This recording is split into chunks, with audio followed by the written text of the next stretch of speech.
So we've got another Monday with a brand new Warhammer 40K miniature revealed. Let's take a look at what Games Workshop have coming for us next, and let me know if you can tell exactly what it is by the silhouette alone.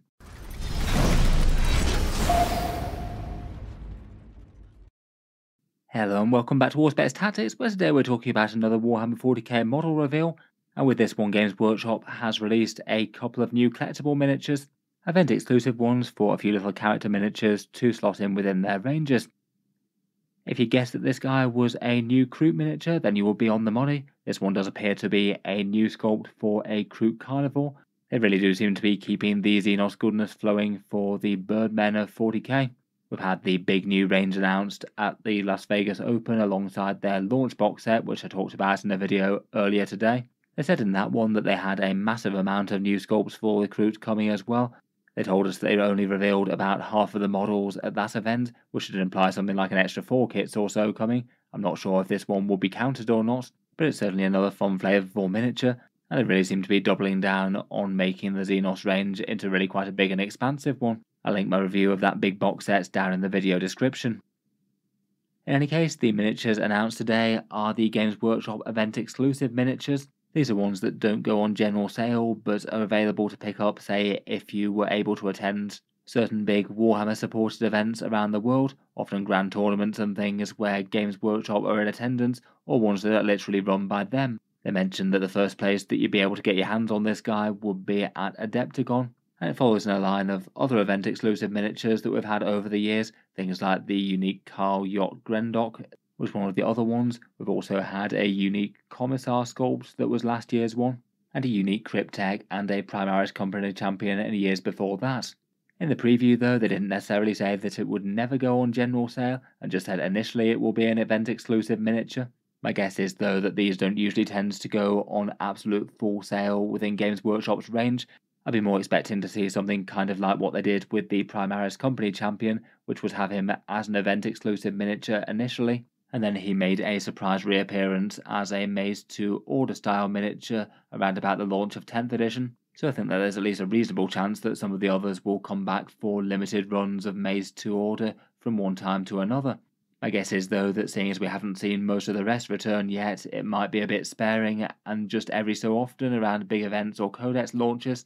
I wouldn't guess that any of them will probably ever be in Games Workshop's core range, but maybe covering themselves against saying that this is literally event exclusive and you'll never ever get another one, as I feel like that maybe sets some other expectation there if people think that they're buying something that's truly limited that could never come back. In any case, as per before, they've got an alternative option for Age of Sigmar called the Steel Rook, which I think is a genuinely quite cool miniature as well, and I'll mention that one at the end of the video.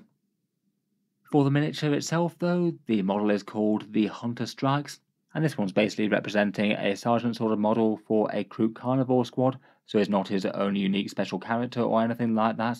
Basically a standard issue Kroot Carnivore, but with a few more fun details and in a rather cool pose. He's jumping out, springing off some shattered machinery or something it looks like, all ready to attack with his Kroot rifle, which kind of resembles their old style fighting staves that they supposedly had in the distant past, pretty much equally a melee weapon as it is a ranged weapon.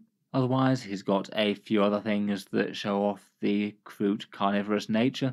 It looks like he's got a skewered sort of meat hook thing with some ribs attached to it, potentially taken from a luckless vanquished foe maybe, plus some bones and other pouches and bits and bobs. It looks like he's opening his beak to issue a war cry as he jumps in. Overall, I think it's fairly nicely done, a cool little nicely executed miniature with quite a dynamic pose.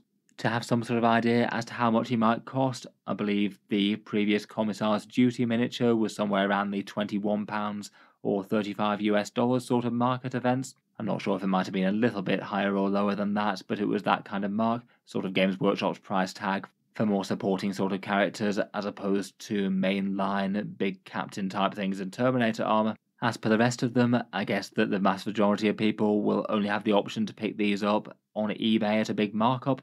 That is kind of inevitable whenever Games Workshop issues miniatures that can only be bought by people either in a certain location or certain events. If you want one and you're not able to get there, then there's going to be far more demand than supply, so prices are going to be very high. To be honest, I don't really feel quite as bad about that in terms of scalping compared with things like that limited edition book that people were trying to buy en masse and resell. That feels like a very different sort of scalping to me.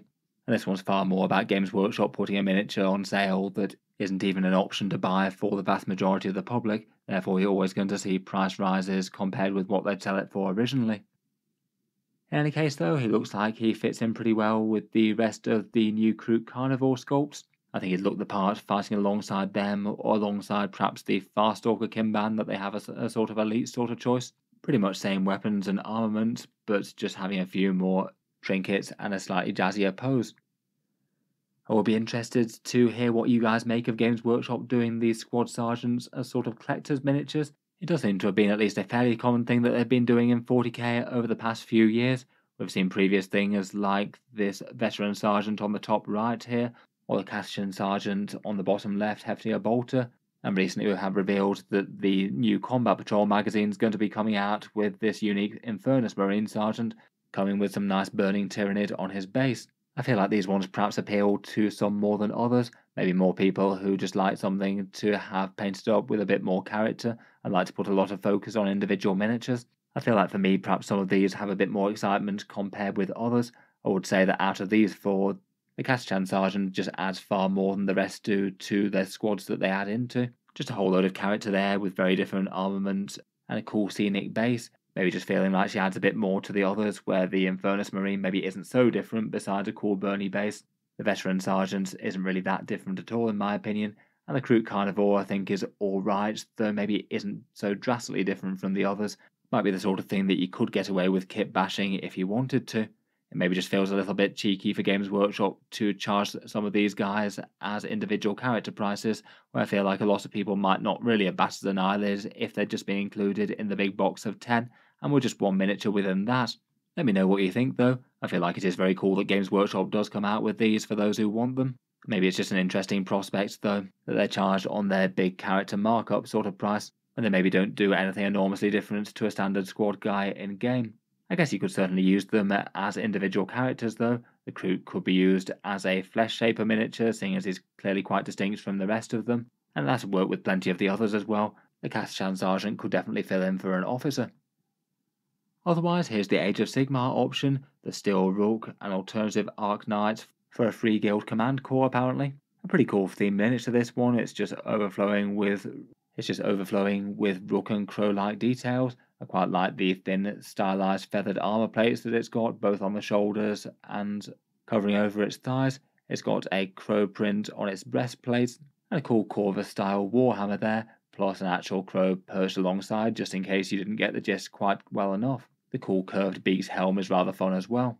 Definitely a pretty fun miniature there, about as much theme as you could get on one random nightly model as you could possibly muster. In any case though, let me know what you make of the new Kroot. As I mentioned, if you'd like to watch a bit more of a review about the big Kroot launch box that's coming out, then feel free to check out the link in the video description. I'll leave it down there. But otherwise, let me know what you make of the new Kroot miniature, and would you try and get your hands on it if it's practical to. Otherwise, feel free to subscribe to Auspex Tactics, where I'll certainly try and keep on top of Games Workshop's rules and news updates. I do tend to post 40k videos just about every day. Finally, if you have been enjoying all the videos on the channel, I would just like to mention that Auspex Tactics does have a Patreon page as well, and you can find that linked in the video description if you'd like to help support and keep all of these coming. Channel patrons do get a fair few advantages, seeing certain videos early, regular votes to see what sort of things come next on the channel, and automatic entry into the regular prize giveaways with a chance to win some big model kits each month. If any of that sounds good to you, or you'd just like to help support, the link is down in the video description. In any case, a massive thank you for listening, and I'll hope to see you guys next time.